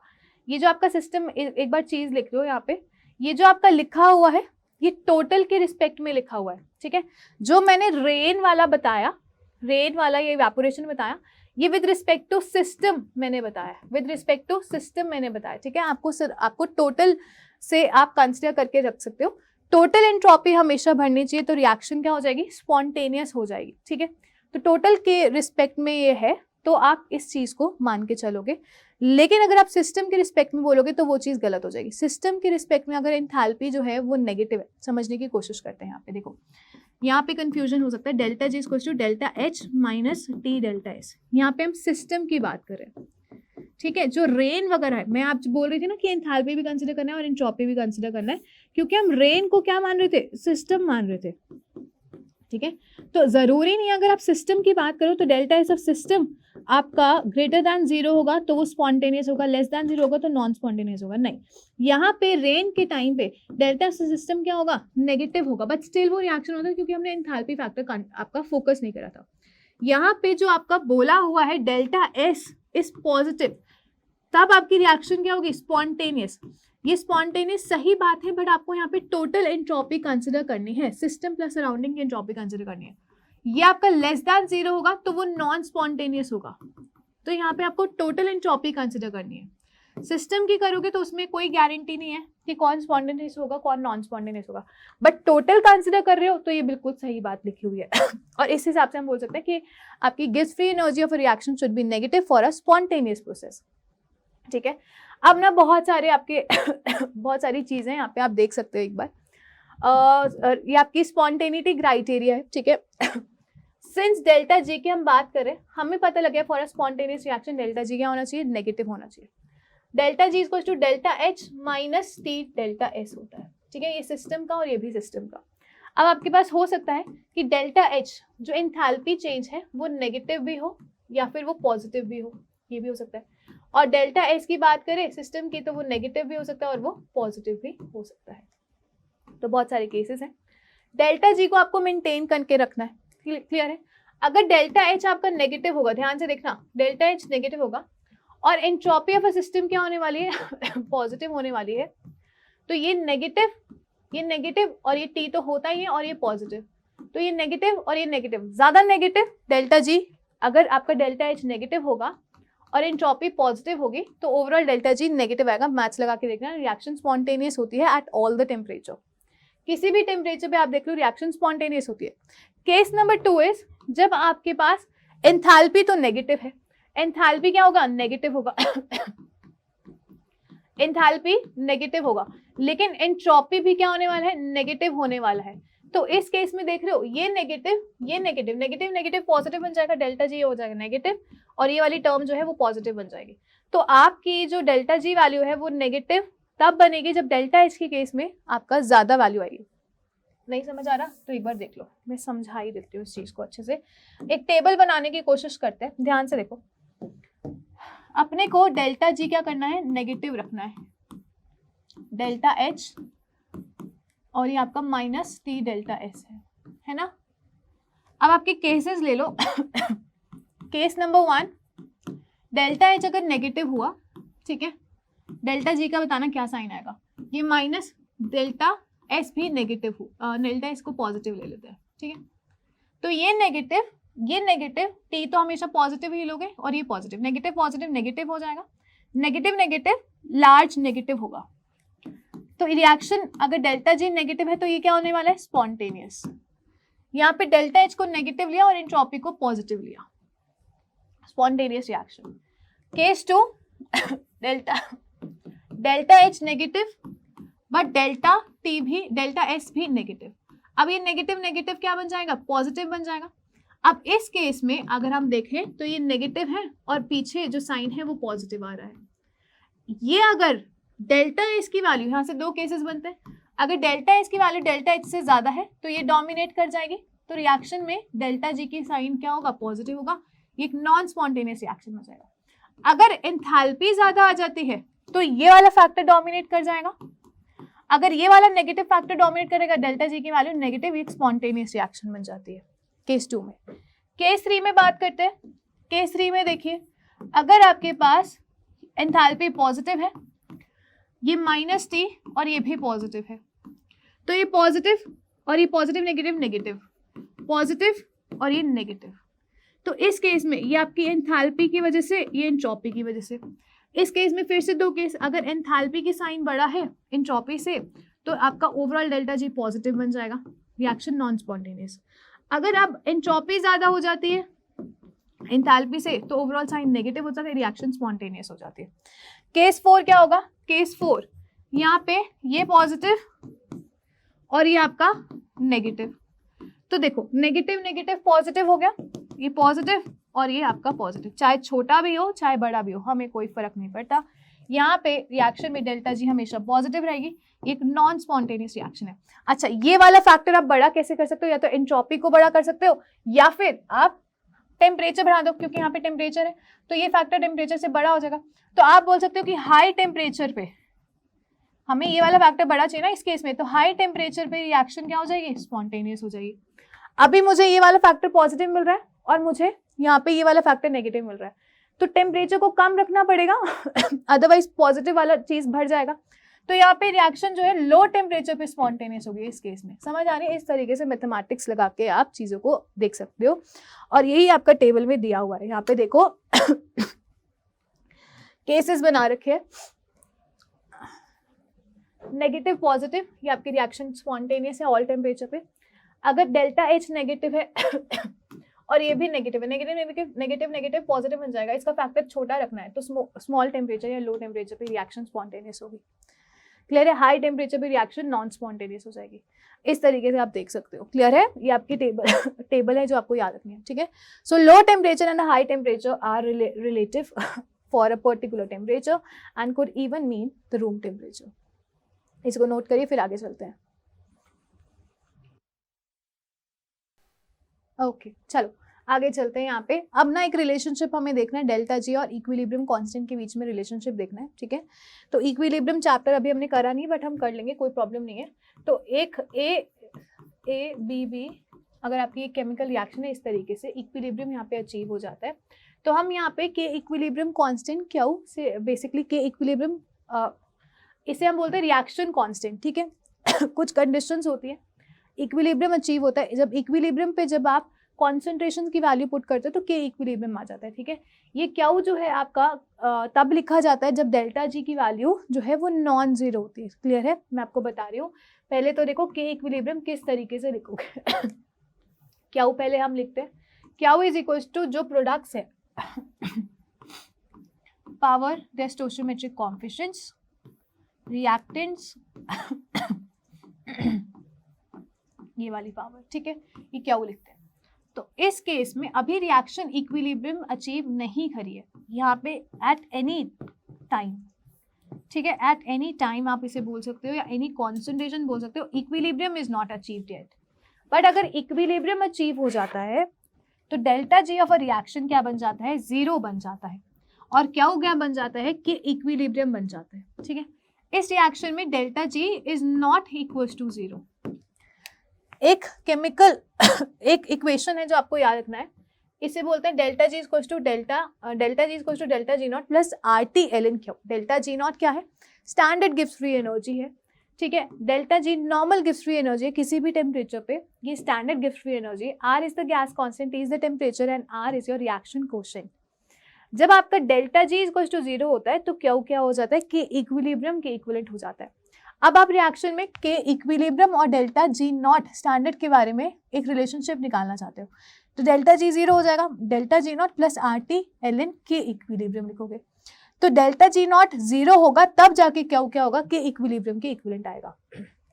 तो आपने ये सारी वैल्यूज पुट करी, स्टैंडर्ड गिव्स फ्री एनर्जी और के इक्विलिब्रियम के बीच में ये वाला रिलेशनशिप होता है जो क्लास 12th में इलेक्ट्रोकेमिस्ट्री में भी आपको हेल्प करेगा, ठीक है। सो यहाँ पे जब एल हटाते हैं तो 2.303 RT वाला फैक्टर आता है, RT log of 10 K हो जाता है, ठीक है। अगर आपकी के इक्विलिब्रियम लेस देन 1 है तो डेल्टा जी की वैल्यू, आपका डेल्टा जी नॉट की वैल्यू आपकी ग्रेटर देन 0 होगी, ठीक है। जब ये लेस देन 1 होगा तो लॉग के अंदर नेगेटिव वैल्यू आएगी, बाहर भी नेगेटिव है, नेगेटिव पॉजिटिव हो जाता है, डेल्टा जी नॉट की वैल्यू पॉजिटिव आ जाती है। अगर के इक्विलिब्रियम ग्रेटर देन 1 है तो डेल्टा जी नॉट की वैल्यू क्या होगी, जब ग्रेटर देन 1 है तो लॉग के अंदर पॉजिटिव वैल्यू आएगी। देखो लॉग के अंदर लॉग ऑफ के है, अगर के ग्रेटर देन 1 है तो इसकी वैल्यू क्या होने वाली है, पॉजिटिव। अगर लॉग इज लेस देन 1 तो इसकी वैल्यू क्या होगी, नेगेटिव होगी, ठीक है। अब बाहर डेल्टा जी नॉट किसके इक्विवेलेंट है, नेगेटिव ऑफ 2.303 लॉग ऑफ, मतलब आर टी आएगा लॉग ऑफ के, ठीक है। अब देखो ये वाली वैल्यू है, जब ग्रेटर देन 1 था पॉजिटिव वैल्यू, बाहर नेगेटिव, डेल्टा जी नॉट की वैल्यू नेगेटिव आएगी, लेस देन 0 आएगी, रिएक्शन क्या होगी, स्पॉन्टेनियस। और आप देखो भाई जब ग्रेटर देन 1 है तो मतलब रिएक्शन इक्विलिब्रियम डायरेक्शन में, फॉरवर्ड डायरेक्शन में जाएगी, वो रिएक्शन होगी। कि लेस देन 1 होने का मतलब क्या है, रिएक्शन बैकवर्ड डायरेक्शन में रहती है, फॉरवर्ड डायरेक्शन में नहीं जा रही, वो रिएक्शन नहीं हो रही। अगर ग्रेटर देन 1 है तो रिएक्शन हो रही है, फॉरवर्ड डायरेक्शन में जा रही है, और अगर रिएक्शन हो रही है तो रिएक्शन स्पॉन्टेनियस होगी, डेल्टा जी नॉट की वैल्यू 0 लेस देन 0 होगी। और अगर पीछे की तरफ है कि इक्विलिब्रियम लेस देन 1 है तो रिएक्शन रिएक्टेंट की तरफ जाएगी, वहां पे रिएक्शन नहीं हो रही, वो रिएक्शन नॉन स्पॉन्टेनियस है, डेल्टा जी नॉट की वैल्यू आपकी क्या होने वाली है, 0। और delta G equal to delta G 0 होता है हमेशा, और क्यू जो है के इक्वल होता है, ये आपको याद रखना है। चलिए थर्ड लॉ ऑफ थर्मोडायनेमिक्स का ये आपका स्टेटमेंट है, ये आपकी स्टेटमेंट आपको याद रखनी है, जो क्या बोल रहा है कि entropy of pure and perfectly crystalline substance is 0 at absolute temperature. Absolute temperature का मतलब क्या है, 0 केल्विन आपका होगा, ठीक है। और आपको पता है 1 डिग्री सेल्सियस में 273 केल्विन होते हैं, ठीक है। 0 डिग्री सेल्सियस में आप माइनस टी डिग्री सेल्सियस में अगर हम बात करें तो वो किसके इक्विवेलेंट होता है, 273 केल्विन के इक्वल होता है। क्लियर है, क्लियर। बेसिकली आप ऐड करते हो टी डिग्री सेल्सियस में, अगर आप 273 ऐड कर देते हैं तो आपको क्या मिल जाता है, टेम्परेचर इन केल्विन मिल जाता है। अब 0 केल्विन टेम्परेचर है, इसे हम एब्सोल्यूट टेम्परेचर बोलते हैं, एब्सोल्यूट टेम्परेचर बोलते हैं। तो T degree Celsius is equal to plus 273 equal to 0, तो टी डिग्री सेल्सियस किसके इक्वल हो जाएगा, माइनस 273 केल्विन के इक्वल हो जाएगा। तो टी डिग्री सेल्सियस उल्टा कर दिया मैंने, इसको कर लेना एक बार प्लीज। अगर आपको 0 केल्विन चाहिए तो टेम्परेचर कितना होना चाहिए यहाँ पे, माइनस 273 डिग्री सेल्सियस होना चाहिए टेम्परेचर, तभी तो ये 0 आएगा। तो 0 केल्विन का मतलब क्या, माइनस 273 डिग्री सेल्सियस होता है, और एब्सोल्यूट टेम्परेचर पे एंट्रोपी जो है आपका कितना रहता है, 0 रहता है। ये आपका थर्ड लॉ ऑफ स्टेटमेंट है, थर्ड लॉ ऑफ थर्मोडायनेमिक्स, ठीक है। ओके, अब coming back to your bond enthalpies, ठीक है, थर्मोकेमिस्ट्री। तो थर्मोकेमिस्ट्री में कुछ टर्मिनोलॉजीज है, जैसे बॉन्ड एंथैल्पी हो गया, bond dissociation enthalpy, mean bond enthalpy, ये सारी चीज़ें हमें यहाँ पे डिस्कस करनी है, ठीक है। सो बेसिकली बात करते हैं बॉन्ड एंथैल्पी की तो ये डेफिनेशन सारी आपकी लिखी हुई है। Bond enthalpy is the chemical reaction involves the breaking on making of a chemical bond. जब भी एक बॉन्ड या तो बनता है या ब्रेक करता है तो जितने भी अमाउंट ऑफ एनर्जी रिलीज होती है या आपकी गेन करी जाती है उसे हम क्या बोलते हैं, बॉन्ड एंथैल्पी बोलते हैं। Energy is required to break a bond and energy is released when a bond is form, it is always positive. ठीक है, जब भी आपकी एनर्जी जो है आपका बॉन्ड ब्रेक करना है, जैसे कार्बन और या फिर H2 मॉलिक्यूल में हाइड्रोजन और हाइड्रोजन का बॉन्ड ब्रेक करना है तो इसको सर्टेन अमाउंट ऑफ एनर्जी देनी पड़ेगी। To break a bond energy is given, and जब भी अगर बॉन्ड फॉर्म होता है, हाइड्रोजन और हाइड्रोजन कंबाइन करके H2 का फॉर्मेशन हुआ, तो जब बॉन्ड फॉर्म होगा तो एनर्जी रिलीज होगी, और जब बॉन्ड ब्रेक होगा तो एनर्जी आपको देनी पड़ेगी। और बॉन्ड डिसोसिएशन एंथैल्पी के टर्म्स में अगर आप डेल्टा एच ऑफ रिएक्शन निकालते हैं तो हमेशा याद रखना, सबसे पहले रिएक्टेंट की बॉन्ड डिसोसिएशन एंथैल्पी लिखते हैं और फिर प्रोडक्ट की बॉन्ड डिसोसिएशन एंथैल्पी लिखते हैं। ठीक है, कहने का मतलब ये है, अभी हमने डेल्टा एच ऑफ रिएक्शन निकाला था, अगर आपको याद है, तो हम क्या बोलते थे, sum total of enthalpy of products minus sum total of enthalpy of reactants, यही वाला चीजें लिखते थे। बट अगर आप यहीं पे enthalpy of reaction in terms of bond enthalpy निकाल रहे हो तो बॉन्ड एंथैल्पी के केस में सबसे पहले आप रिएक्टेंट की बॉन्ड एंथैल्पीज लिख रहे हो, ठीक है, माइनस क्या कर रहे हो, बॉन्ड एंथैल्पी ऑफ प्रोडक्ट्स, ये आप माइनस करके लिख रहे हो। ठीक है, इसके ऊपर न्यूमेरिकल्स हम करेंगे नेक्स्ट क्लास में, don't worry. So two types of bond enthalpies होते हैं, bond dissociation and mean bond dissociation enthalpy. ये आपकी केमिकल बॉन्ड डिसोसिएशन एंथैल्पी के कुछ एग्जांपल्स हैं। So change in enthalpy when a 1 mole of bond is converted into a gaseous covalent compound of a gaseous. देखो, जब आपका bond dissociation enthalpy, ये bond enthalpy की बात हो गई, ठीक है, जब बॉन्ड बनता है या बॉन्ड टूटता है तो कितना अमाउंट ऑफ एनर्जी रिलीज होता है। अब बात करते हैं बॉन्ड डिसोसिएशन एंथैल्पी और मीन बॉन्ड एंथैल्पी, दो तरीके के आपके क्या होते हैं, बॉन्ड एंथैल्पीज होते हैं।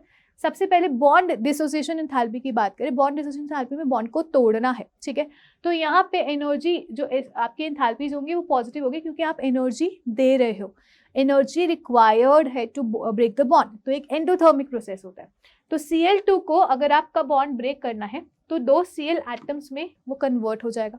उसके लिए बॉन्ड तोड़ने के लिए आपको Cl और Cl का बॉन्ड तोड़ने के लिए 240 किलो जूल्स पर मोल की एनर्जी देनी पड़ेगी। ऐसे ही O2 के बीच में 2 बॉन्ड्स हैं, डबल बॉन्ड एग्जिस्ट करता है तो उसको आपको तोड़ने के लिए almost double amount of energy देनी पड़ रही है, ठीक है, तो वो वाली बात होती है, ठीक है।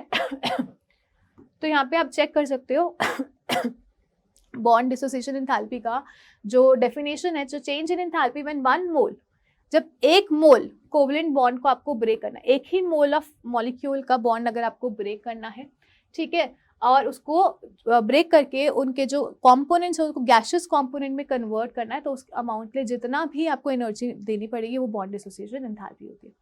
अब मीन बॉन्ड एंथैल्पी की अगर हम बात करें, it is a mean value of all the bond enthalpies. यहाँ पे एक केमिकल रिएक्शन आप देख रहे हो, ठीक है, यहाँ पे अगर आप देखोगे तो 4 तरीके के कार्बन हाइड्रोजन बॉन्ड को आपको ब्रेक करना पड़ेगा, ठीक है, और ये जब ब्रेक हो रहा है तो कार्बन और हाइड्रोजन, 4 हाइड्रोजन आपके रिलीज हो रहे हैं। ब्रेक आपको 1 मोल ऑफ रिएक्टेंट को ही ब्रेक करना है, ठीक है। अब आपकी mean bond dissociation enthalpy polyatomic molecule जैसे CH4 के केस में लगा, ये तो डायटॉमिक मॉलिक्यूल है, डायटॉमिक मॉलिक्यूल के केसेस में बॉन्ड डिसोसिएशन एंथैल्पी लगता है। जब पॉलीएटॉमिक मोर देन 1 एटम आपके रिएक्टेंट में प्रेजेंट होते हैं, मतलब मोर देन 2 एटम्स से प्रेजेंट होते हैं, तो उस केस में पॉलीएटॉमिक मॉलिक्यूल के लिए हम मीन बॉन्ड डिसोसिएशन एंथैल्पी की बात करते हैं। फॉर एग्जाम्पल जैसे CH4 है, एक कार्बन और हाइड्रोजन का बॉन्ड ब्रेक करा आपने, तो यहाँ पे 427 केल्विन आपकी किलोजूल्स पर मोल की एनर्जी आपकी रिलीज हुई, ये बना। अब दूसरा बॉन्ड ब्रेक करोगे तो जरूरी नहीं कि इतनी ही अमाउंट ऑफ एनर्जी रिलीज होगी, उसमें रीअरेंजमेंट्स होती हैं, उनमें कुछ चेंजेस होते हैं, तो सारी वैल्यूज आपकी सेम नहीं आती, ठीक है, आपके रीअरेंजमेंट्स होते हैं इलेक्ट्रॉन्स के अंदर, तो सारी वैल्यूज सेम नहीं आती। ऐसा नहीं है कि 4 कार्बन और हाइड्रोजन के हर एक बॉन्ड को जब आप तोड़ोगे तो सेम वैल्यू ही मिलेगी। आप इसे, हम usually 4 times of carbon hydrogen bond की एनर्जी लिख देते हैं, बट एक्चुअली हम मीन वैल्यू निकालते हैं, ठीक है। तो आपने पहला बॉन्ड तोड़ा कार्बन हाइड्रोजन का, ये वाली वैल्यू आई, दूसरा बॉन्ड तोड़ा, ये वाली वैल्यू आई, थर्ड बॉन्ड तोड़ा तो ये वाली वैल्यू आई, और फोर्थ बॉन्ड तोड़ा तो ये वाली वैल्यू। इन सब की आप सम टोटल कर लेना, मीन वैल्यू ले लेना, वो आपका ये वाली वैल्यू आएगी। सम टोटल करके डिवाइडेड बाय 4, ये सम टोटल करके डिवाइडेड बाय 4 अगर आप कर देते हैं तो ये आपकी मीन वैल्यू मतलब एवरेज वैल्यू आती है, ठीक है, इस तरीके से निकाल सकते हो। अब एंथैल्पी ऑफ सॉल्यूशन की बात करते हैं, तो जब भी आपका enthalpy changes takes place when 1 mole of a solute dissolves in a solvent to form an infinitely diluted solution. जब 1 मोल ऑफ सॉल्यूट, जैसे नमक को पानी में डाल रहे हो तो कितना आपकी एनर्जी वहाँ पे चेंजेस आए, वो एंथैल्पी ऑफ सॉल्यूशन बन गया। नमक का सॉल्यूट को पानी में डाल के सॉल्यूशन बना रहे हो तो जो भी चेंजेस आएंगे उस एंथैल्पी ऑफ सॉल्यूशन बोला जाएगा। सो 1 मोल ऑफ NaCl को पानी में डाल के आपके NaCl बना और आपकी जो भी एनर्जी की चेंजेस आई वो आपका एंथैल्पी ऑफ सॉल्यूशन बोला जाएगा। ठीक है, इसको हम इस तरीके से रिप्रेजेंट करते हैं। ये एक एक्सोथर्मिक भी हो सकता है और एंडोथर्मिक भी हो सकता है, मतलब एनर्जी रिलीज भी हो सकती है और एनर्जी देने को भी आप दे सकते हो। ठीक है, कोई चीज़ डिजोल्व नहीं हो रही, उसको हीट करके आप डिजोल्व कर लेते हो तो एंथैल्पी ऑफ सॉल्यूशन पॉजिटिव है। कोई चीज़ को डालते ही बहुत ज़्यादा अमाउंट ऑफ हीट रिलीज हो जाती है, सॉल्यूशन बनता है तो उसका, ठीक है, तो वो नेगेटिव भी हो सकती है। Enthalpy of solution is the sum of imaginary steps. Enthalpy of solution में आप लैटिस एंथैल्पी और हाइड्रेशन एंथैल्पी को इंक्लूड करते हो। ठीक है, लैटिस एंथैल्पी और हाइड्रेशन एंथैल्पी को इंक्लूड करके चलते हो। इस तरीके से आप देख सकते हो, जैसे NaCl को, NaCl सॉलिड स्टेट में है ना, आप इसको डिसॉल्व करना चाहते हो पानी में, तो देखो क्या होता है, क्या होता है। पहले तो NaCl आयनाइज करेगा, Na पॉजिटिव गैसियस स्टेट में जाएगा और Cl माइनस गैसियस स्टेट में जाएगा। इनके बीच में आपका फिर वाटर मॉलिक्यूल्स इसको सराउंड करके इसको एक्वा स्टेट में बना लेंगे। ठीक है, तो ये आपकी यहाँ पे आपकी बेसिकली 1 मोल यहाँ पे आप गैसियस स्टेट में लेते हो तो आपका लैटिस एनर्जी बनता है। ठीक है, सब्लिमेशन लगाने के बाद फिर आपका यहाँ पे ये बनेगा तो लैटिस एंथैल्पी आएगी और फिर ये बनेगा तो इसे हम हाइड्रेशन एंथैल्पी बोलते हैं। ठीक है, सो बेसिकली अगर आप देख पा रहे हो यहाँ पे NaCl सॉलिड है। ठीक है, NaCl को पानी में डालना है तो Na पॉजिटिव और Cl माइनस एक्वस आपको बनाना है। ये जो सम टोटल आएगा यहाँ से यहाँ तक का प्रोसेस, उसे हम क्या बोलेंगे, एंथैल्पी ऑफ सॉल्यूशन। और आपको पता है ये वैल्यू अभी कितनी आई थी, 5 किलोजूल्स पर मोल। बट ये स्टेप बाय स्टेप होता है।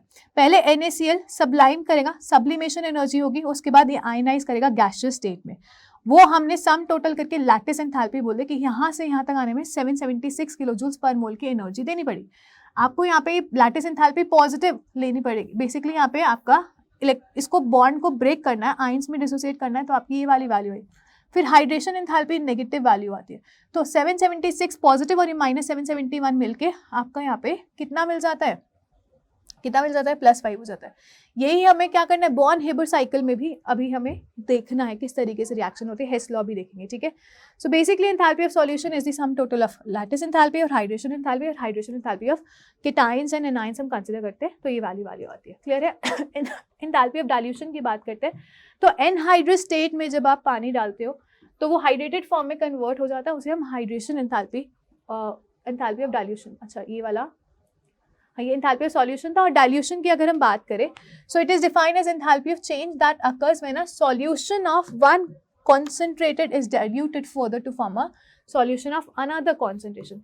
जब आप एक concentration से दूसरे concentration में जा रहे हो तो जितना भी amount of energy release हुआ है वो आप एंथैल्पी ऑफ डाइल्यूशन बोलते हैं। ऐसे ही एंथैल्पी ऑफ आपका एंथैल्पी ऑफ हाइड्रेशन भी होता है, इसको हम डिस्कस करेंगे। बट HCl की एक अपनी कॉन्सेंट्रेशन है, पानी में डाल के आप HCl एक्वस में कन्वर्ट कर रहे हो, एक डिफरेंट कॉन्सेंट्रेशन पे लेके जा रहे हो, तो उस अमाउंट ऑफ एनर्जी पे जितनी भी एनर्जी रिलीज हो एंथैल्पी ऑफ डाइल्यूशन है। डाइल्यूशन करते वक्त एनर्जी जितनी रिलीज होती है आपकी एंथैल्पी ऑफ डाइल्यूशन होती है।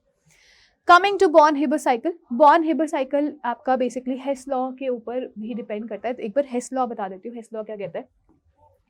हेस लॉ ये बोलता है कि अगर मेरी कोई केमिकल रिएक्शन है A2D, यहाँ पे x1 amount of heat, x1 किलोजूल्स पर मोल ऑफ हीट रिलीज हो रही है, बट ये रिएक्शन मल्टीपल स्टेप्स में हो रही है, मतलब A से B बन रहा है, आपके x2 amount of energy release या गेन हो रही है, एंथैल्पी चेंज इसमें इतना है।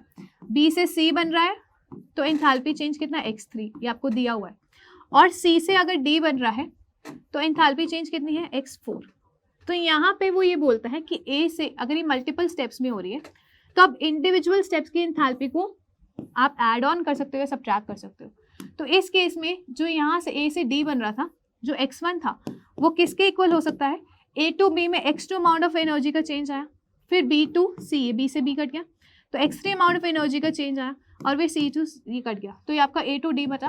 तो x1 को आप x1 plus x2 plus x3 plus x4 करके लिख सकते हो। और इसी तरीके से क्वेश्चन जो है वो आते भी है, और यही चीज़ का कंसेप्ट आपका बॉर्न-हेबर साइकिल में भी देखने को मिलता है।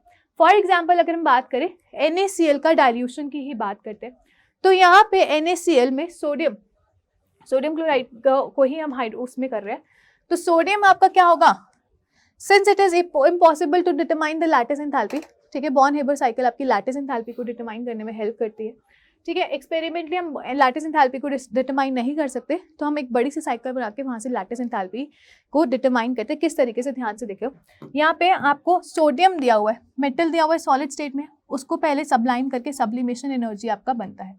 सब्लिमेशन ऑफ एनर्जी आपकी सोडियम की वैल्यू कितनी आती है, 108.4 आती है। अब सोडियम गैसियस स्टेट में आयनाइज करोगे, आप इसको इलेक्ट्रॉन एनर्जी दोगे टू रिमूव द इलेक्ट्रॉन, तो ये आयनाइज हो गया, इसे हम आयनाइजेशन एंथैल्पी बोलते हैं और आयनाइजेशन एंथैल्पी की वैल्यू 496 होती है। ऐसे ही half of Cl2 gaseous state में उसको एटमाइज करोगे, ठीक है, एटम में कन्वर्ट करोगे या डिसोसिएशन एंथैल्पी बोलोगे, तो यहाँ पे डिसोसिएशन होती है, बॉन्ड का डिसोसिएशन कर रहे हो ना, तो ये आपकी डिसोसिएशन एंथैल्पी होती है और यहाँ पे बॉन्ड डिसोसिएशन एंथैल्पी की वैल्यू इतनी आती है। यहाँ पे हाफ क्यों लगाए, क्योंकि 1 मोल होता तो आप कंप्लीट बॉन्ड डिसोसिएशन एंथैल्पी बोलते हैं, लेकिन हाफ है तो यहाँ पे हाफ लगा देना, आपको इतनी वैल्यू आएगी। अब क्या हुआ, फिर इसको आप एक्वस स्टेट में डालते हैं, इसकी हाइड्रेशन करोगे तो इसकी हाइड्रेशन इलेक्ट्रॉन गेन करवाओगे तो ये Cl- में कन्वर्ट हो जाएगा। बेसिकली जो हम साइकिल बना रहे हैं वो क्या बना रहे हैं, यहाँ पे देखो, सोडियम सॉलिड से Cl2 की रिएक्शन करवा के गैसियस स्टेट में ये आप फॉर्म करवा रहे हो, क्या फॉर्म करवा रहे हो, क्या NaCl, सॉरी क्या फॉर्म करवा रहे हो, हाँ NaCl का फॉर्मेशन करवा रहे हो, ठीक है। तो ये NaCl में ध्यान से देखो क्या हो रहा है, सोडियम आपका गैसियस स्टेट सॉलिड स्टेट में है, ठीक है, और ये आपका गैसियस स्टेट में हाफ ऑफ Cl2, और यहाँ पे आपको क्या बनाना है, 1 मोल ऑफ NaCl बनाना है, 1 मोल ऑफ NaCl बनाना है। तो एंथैल्पी ऑफ रिएक्शन आपकी ये वाली होगी और ये आपका एंथैल्पी ऑफ फॉर्मेशन हो जाएगा, enthalpy of formation of NaCl हो जाएगा। क्लियर है। अब ध्यान से देखो, ये स्टेप बाय स्टेप भी आप करके दिखा सकते हो किस तरीके से होगा। Na सॉलिड स्टेट में है, ठीक है, Na सॉलिड स्टेट में सबसे पहले इसको सबलाइन करके आप Na गैसियस स्टेट में करोगे, तो यहाँ पे एंथैल्पी ऑफ सब्लिमेशन लगेगी, किसकी, सोडियम की। फिर सबलाइन करने के बाद गैसियस स्टेट से अगर आप एनर्जी देते हैं to remove the electrons, gaseous state में आप एनर्जी देके इलेक्ट्रॉन को रिमूव करवाते हैं तो Na पॉजिटिव बनता है और इलेक्ट्रॉन रिलीज हो जाता है, तो ये आपकी आयनाइजेशन एंथैल्पी हो जाएगी।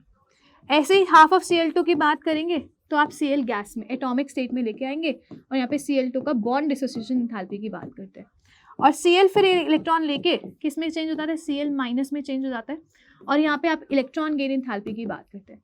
उसके बाद Na पॉजिटिव और Cl- यहाँ से कंबाइन करते हैं और यहाँ पे आपका लैटिस एनर्जी रिलीज होता है। तो कई बार हम लैटिस एनर्जी की वैल्यू नहीं निकाल सकते, हमें ये वाली वैल्यूज पता होती है, ये वाली और ये वाली वैल्यूज पता होती है, इन सबका सम टोटल करके टोटल में से माइनस करके आप लैटिस एंथैल्पी की वैल्यू निकाल सकते हैं। तो बॉर्न हेबर साइकिल आपकी लैटिस एंथैल्पी को निकालने में हेल्प करता है, समझ आ रही है। तो ये फर्स्ट स्टेप, ये सेकंड स्टेप, ये थर्ड स्टेप, ये फोर्थ स्टेप और फिफ्थ स्टेप में आपका लैटिस एंथैल्पी की वैल्यू आती है। इन सबका सम टोटल इसके इक्वल होगा हेस लॉ के अकॉर्डिंग, तो उसको माइनस करके आप लैटिस एंथैल्पी की वैल्यू निकाल सकते हैं। जैसे आप यहाँ पे देख रहे हैं कि आप देख पा रहे हो कि ये आपका, यहाँ से देखो, यहाँ पे NaCl है, इसका फॉर्मेशन की वैल्यू आएगी, NaCl का हमें फॉर्मेशन ही करना है, इसकी अपनी एक वैल्यू आएगी, बट इसको स्टेप बाय स्टेप किस तरीके से लेके जा सकते हो। NaCl पहले सबलाइन करेगा, सब्लिमेशन एनर्जी आएगी, NaCl में आयनाइजेशन एनर्जी लगेगी, NaCl की आयनाइजेशन एनर्जी होगी, इस तरीके से आयन बन गया। हाफ ऑफ Cl2 अभी कंटिन्यू हो रहा है, हाफ ऑफ Cl2 में बॉन्ड डिसोसिएशन एनर्जी बन रही है तो Cl बन गया। अब यहाँ पे इलेक्ट्रॉन गेन एंथैल्पी होगी, इलेक्ट्रॉन गेन एंथैल्पी बन के NaCl, Na पॉजिटिव और Cl- बन गया और फिर आपकी लैटिस एंथैल्पी है। तो ये जो आपका फॉर्मेशन है ये किसके इक्विवेलेंट है, यहाँ से लेकर इन सब एनर्जी का सम टोटल इसके इक्विवेलेंट है। अब इन सबको माइनस कर दो इस टोटल फॉर्मेशन से तो आपको लैटिस एंथैल्पी की वैल्यू मिल जाएगी। तो Born Haber cycle lattice enthalpy को निकालने में हेल्प करता है। क्लियर बात है। तो इस तरीके से आप देख सकते हो, बाकी क्वेश्चंस की हम प्रैक्टिस करेंगे, ठीक है। तो यहाँ पे हमारा चैप्टर का थियोरेटिकल पोर्शन खत्म हुआ। अभी मैं बोल रही हूँ चैप्टर खत्म नहीं हुआ है, अभी सब हमने चीज़ें समझी है, कुछ टर्मिनोलॉजीज और भी बचे से हम सॉरी नेक्स्ट क्लास में करेंगे। नेक्स्ट क्लास में हमें न्यूमेरिकल पार्ट करना है, ठीक है। चैप्टर को जैसे पढ़ा है वैसे ही पढ़ लो, क्वेश्चंस किस तरीके से आएंगे हम उसकी प्रैक्टिस करने वाले हैं नेक्स्ट क्लास में, ठीक है। मेक श्योर आप पूरे चैप्टर को देखें, अच्छे से रिवाइज करें और जो फर्स्ट पार्ट करा उसको बहुत अच्छे से कर लेना। सेकंड पार्ट के जो है न्यूमेरिकल पोर्शन किस तरीके से आएंगे वो मैं आपको करवाऊंगी, ठीक है। Will meet you in the next class. Keep learning, keep growing. Till then thank you so much for watching and have a great time.